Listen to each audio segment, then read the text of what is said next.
Olá, bem-vindas e bem-vindos ao Compacto Podcast, resumo de notícias, novidades e acontecimentos sobre sustentabilidade.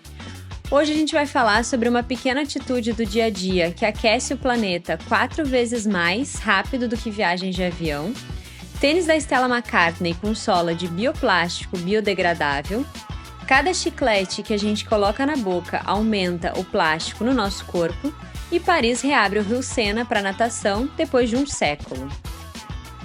Além de um extra, um anexo sobre o PL da devastação. Eu sou a Graziela Brum, fundadora e consultora da Compacto, uma consultoria de comunicação para empresas e organizações com foco em impacto positivo. E vocês escutam o Compacto Podcast no Spotify e no YouTube. Os links de todas as matérias que a gente sempre comenta aqui no episódio ficam na descrição do episódio, no Spotify e no YouTube. E no final desse episódio a gente vai ter uma enquete. Fica que eu quero saber a opinião de vocês. Então bora para a primeira notícia. Um estudo mostrou que a produção de talheres plásticos aquece o planeta 4 vezes mais rápido que viagens aéreas. Olha o jatinho da Taylor Swift aí. E os Estados Unidos usam mais de 100 milhões de unidades desses talheres por dia. O plástico é feito de produtos químicos derivados de combustíveis fósseis e a queima dele impulsiona a crise climática, quando produz emissões de gases de efeito estufa, que nem o dióxido de carbono e o metano. Os talheres descartáveis são geralmente produzidos com plástico rígido, que se chama poliestireno, e que é feito a partir de um subproduto do petróleo. A diretora de comunicações da Beyond Plastic, que é um projeto americano que trabalha para acabar com a poluição plástica, a Melissa Valiant, comentou que além da produção de plástico estar aquecendo o planeta 4 vezes mais rápido do que viagens aéreas, ela também está contribuindo para a poluição do ar, da água durante o processo de perfuração e fracking, para a extração do petróleo, que explicando aqui um pouco o que é esse fracking, né, esse último termo, é um processo de extração de petróleo que se injeta água, por exemplo, no solo, para criar fraturas nas rochas e facilitar a saída, seja de gás, de óleo, desse insumo que vai virar combustível posteriormente. E a gente também tem uma questão social envolvida, que é o fato do plástico tender a ser fabricado e descartado em comunidades de baixa renda, comentou a Melissa. Os poluentes resultantes levaram a uma taxa mais alta de câncer nessas áreas, por exemplo. Além do fato do processamento de petróleo exigir uma quantidade alta de energia e água. A professora de Engenharia Química e Biomolecular da Universidade Cornell, em Nova York, a Gillian Goldfarb, comentou que uma refinaria típica usa cerca de 1,5 barril de água para cada barril de petróleo que processa. Alguns relatórios mensuraram que entre 36 e 40 bilhões de talheres de plástico são usados todos os anos só nos Estados Unidos, o que representa mais de 100 milhões por dia. E aí você deve estar pensando, mas e a reciclagem? Bom, segundo um relatório do Programa das Nações Unidas para o Meio Ambiente, até 2018, só 9% de todo o plástico que o mundo já produziu tinha sido reciclado. Isso significa que a maior parte do resto acaba em aterros sanitários e a durabilidade que esses plásticos têm pode significar que o garfo que a gente usou no almoço hoje pode ocupar um espaço em um aterro pelos próximos 500 anos. A gente já falou aqui sobre a importância do plástico na nossa vida, cotidiano. A questão é para que a gente está usando esse plástico e onde a gente pode evitar. Usar esse tipo de produto de plástico uma única vez para fazer uma refeição que vai durar 10 minutos e depois vai para o lixo e vai ficar provavelmente em um aterro por séculos, talvez não seja o melhor caminho. Sendo que a gente tem outros materiais disponíveis, outras alternativas para executar essa tarefa de almoçar, com talheres de metal, por exemplo, que vão ter uma utilidade por anos, ou até de bambu, que vai ser descartável, mas que vai gerar menos impacto tanto na produção dele quanto no próprio descarte. Para a gente refletir sobre a economia no uso de eletricidade, mudar os garfos de plástico para metal pode economizar energia suficiente para carregar um iPhone uma vez por dia durante 5 anos, falou a Gillian Goldfarb. E não tô aqui em um lugar de dizer que é proibido usar talher de plástico ou plástico de uso único, tipo copo descartável, canudo, etc. Às vezes a gente sabe que vai acontecer, que é inevitável, mas podendo evitar quando possível, melhor. E que bom que a gente tem estudos e pesquisas que estão buscando alternativas para novos tipos de plástico, que nem a gente viu no segundo episódio, em que cientistas japoneses estão estudando um caminho de um plástico que se dissolve na água, por exemplo. Se ainda não ouviu esse episódio, já coloca aí na fila. É o episódio de número 2. E na próxima notícia, inclusive, a gente vai falar um pouco sobre alternativas para o plástico também.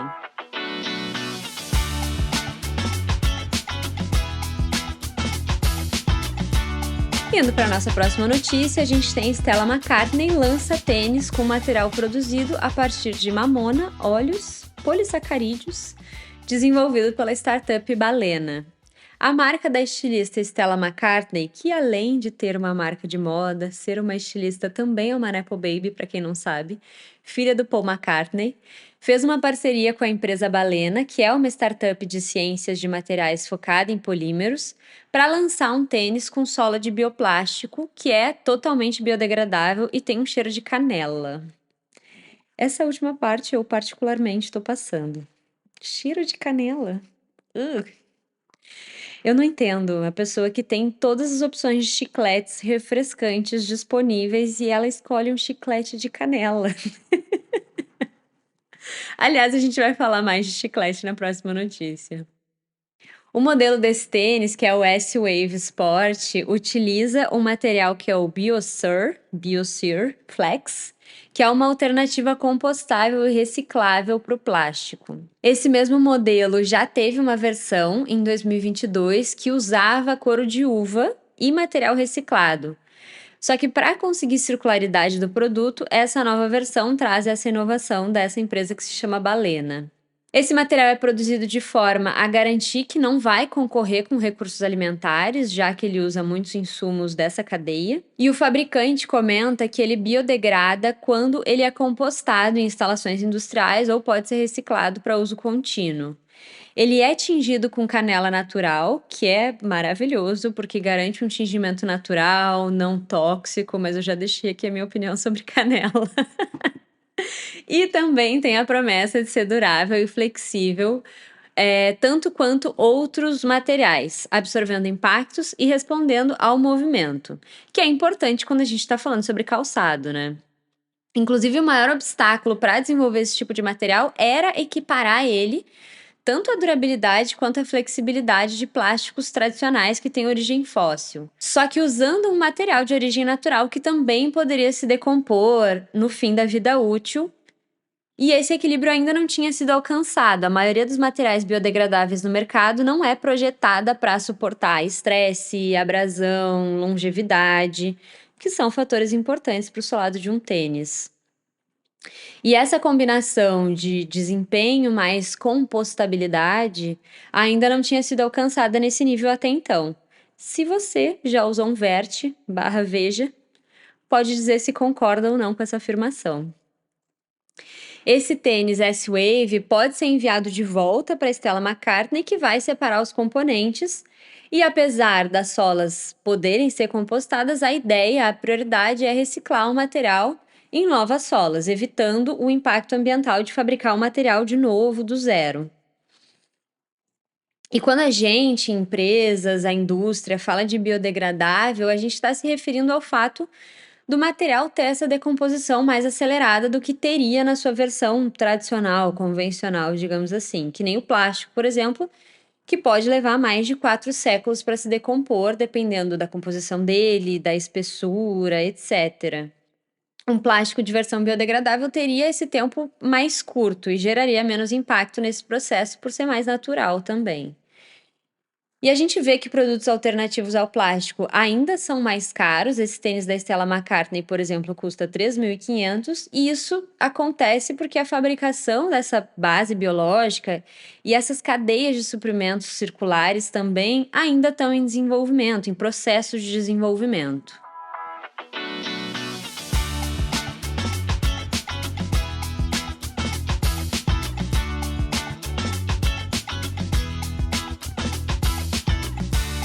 E indo para nossa terceira notícia, cada chiclete que você coloca na boca, ó o chiclete de canela aí, aumenta o plástico no seu corpo. Mascar chiclete pode parecer um ato inofensivo, mas sem perceber a gente pode estar ingerindo milhares de microplásticos. A maioria dos chicletes é feita de plástico e a base usada na fabricação geralmente tem polímeros sintéticos, que nem o acetato de polvinila, um plástico usado em adesivos, e o estireno butadieno, um tipo de borracha plástica encontrada em pneus e soladas de sapato. A gente sabe que o plástico já está em toda parte e ele pode entrar no corpo através de alimentos que são armazenados ou aquecidos em embalagens plásticas. Usem potes de vidro, essa eu aprendi com meu marido.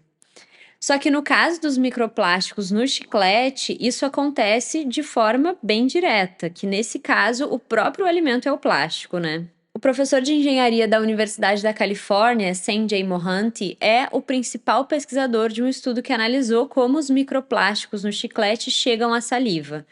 Ele e Liza Lowe, que é doutoranda e também conduz o estudo, testaram 5 marcas de chicletes sintéticos e 5 naturais, escolhendo as opções mais populares nos Estados Unidos. Eles estimaram que uma pessoa que masca entre 160 a 180 chicletes por ano pode ingerir cerca de 30 mil microplásticos, tanto os sintéticos quanto os naturais. Não teve muita diferença ali, apesar deles terem a hipótese de que o natural ia soltar menos microplástico, não foi o que aconteceu. E eles também testaram o tempo de mastigação por mais de 20 minutos. E os dados mostraram que a maior parte dos microplásticos é liberada nos primeiros 2 minutos. Depois dos 8 minutos, 94% das partículas já tinha sido expelidas.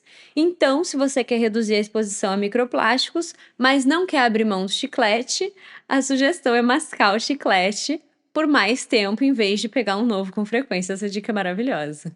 Masca o chiclete por mais de 20 minutos.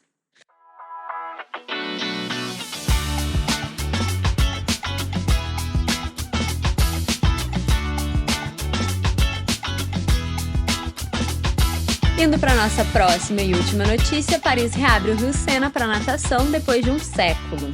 No início do mês de julho, autoridades liberaram 3 áreas ao longo do Rio Sena para natação pública.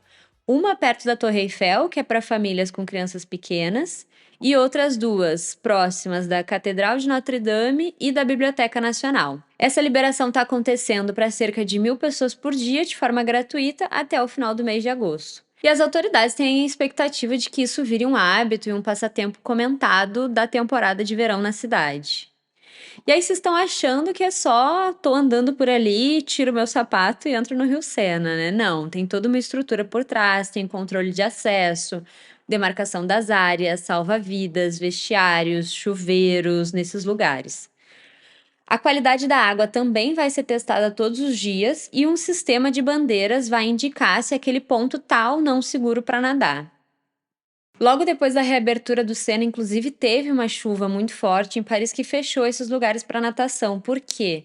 Assim como muitas grandes cidades com milhões de habitantes, quando chove muito, o sistema de esgoto de Paris transborda e leva um pouco dessa água para o Sena. E a reabertura do Sena para natação está sendo interpretada como um legado, de certa forma, importante das Olimpíadas de 2024, quando a gente teve ali nadadores, triatletas que competiram no Rio Sena, que nesse caso foi limpo especialmente para o evento. E para essa reabertura estar acontecendo agora, foram investidos cerca de 1 bilhão e 400 euros nesse projeto, que incluiu a conexão de mais de 20 mil residências no sistema de esgoto, a melhoria das instalações de tratamento de água e a construção de reservatórios de armazenamento de água da chuva, para evitar justamente esses transbordamentos de esgoto durante tempestades.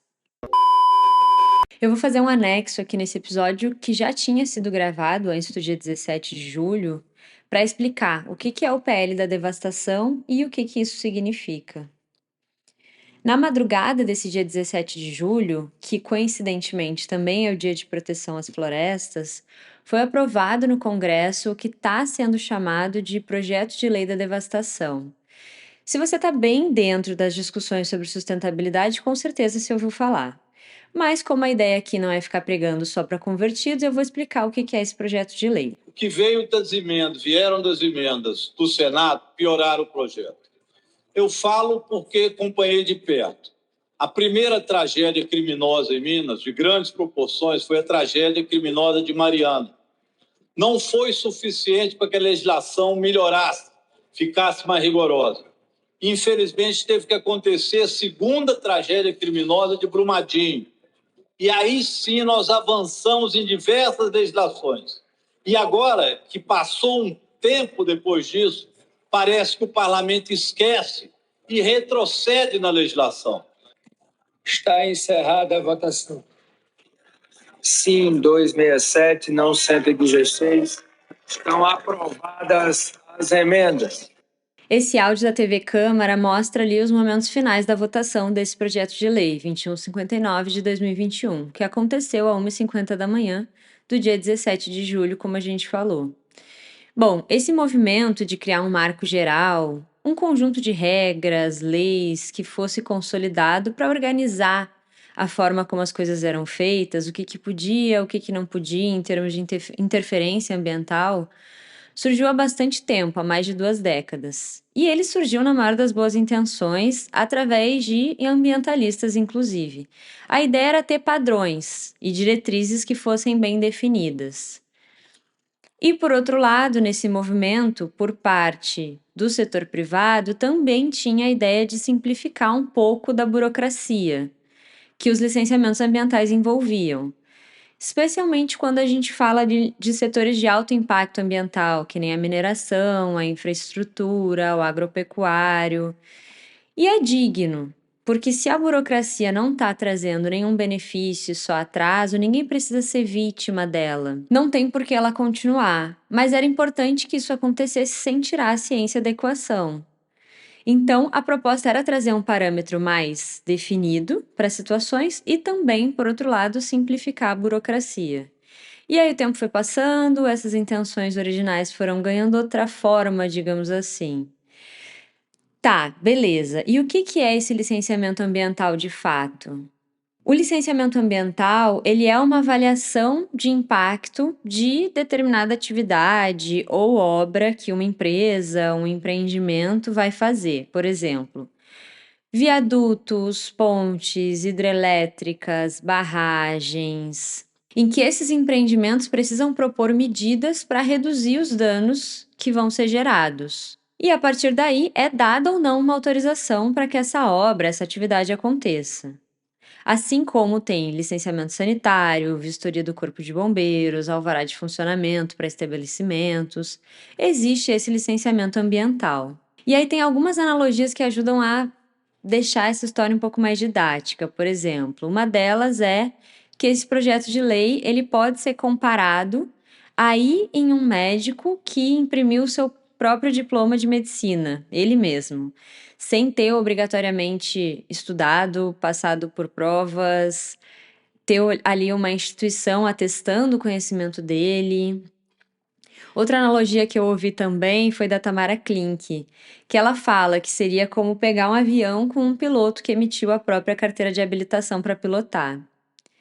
Então, a partir desse novo projeto de lei, essas empresas, empreendimentos, eles poderiam, eles mesmos, avaliar os danos do que pretende ser feito e eles mesmos conceder essa autorização, conceder a sua própria licença para operar, sem ter uma análise técnica, científica, externa, confiando só no que essa empresa está avaliando, alegando. Um documento que foi assinado pela Sociedade Brasileira para o Progresso da Ciência classifica o projeto de lei como o mais grave retrocesso ao sistema de proteção ambiental do país, porque ele fragiliza as regras e mecanismos de análise, controle e fiscalização. Bom, o próximo passo é o presidente Lula aprovar, no caso sancionar, ou vetar esse projeto de lei em uma janela dos próximos 15 dias, ou seja, até o final desse mês de julho.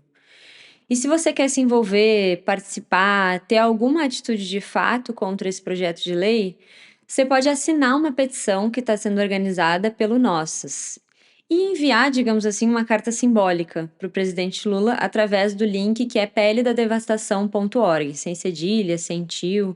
Esse link também vai estar na descrição do episódio junto com os outros que a gente comentou.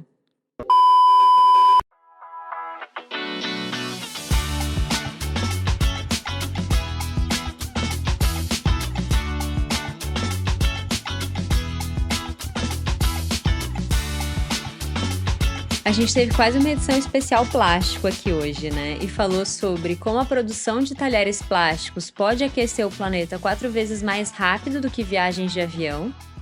O tênis da Stella McCartney com sola de bioplástico que é biodegradável. Cada chiclete que a gente coloca na boca aumenta o plástico no nosso corpo. E Paris reabrindo o Rio Sena para natação depois de um século. E aí, quero convidar vocês para responder aqui na enquete do episódio qual foi o tema que a gente falou hoje que vocês mais gostaram. Será que dá para fazer enquete no YouTube? No Spotify eu sei que dá. Não sei, iremos descobrir. Então responde a enquete sobre qual assunto você mais gostou de ouvir hoje no Spotify e, de repente, no YouTube. E aproveite e segue a gente no Spotify ou ative o sininho no YouTube para acompanhar o Compacto Podcast. Vocês encontram a Compacto no LinkedIn, no Instagram @CompactoCI e no compactoci.com. E vocês me encontram no LinkedIn como Graziela Brum. Um beijo e até o próximo episódio.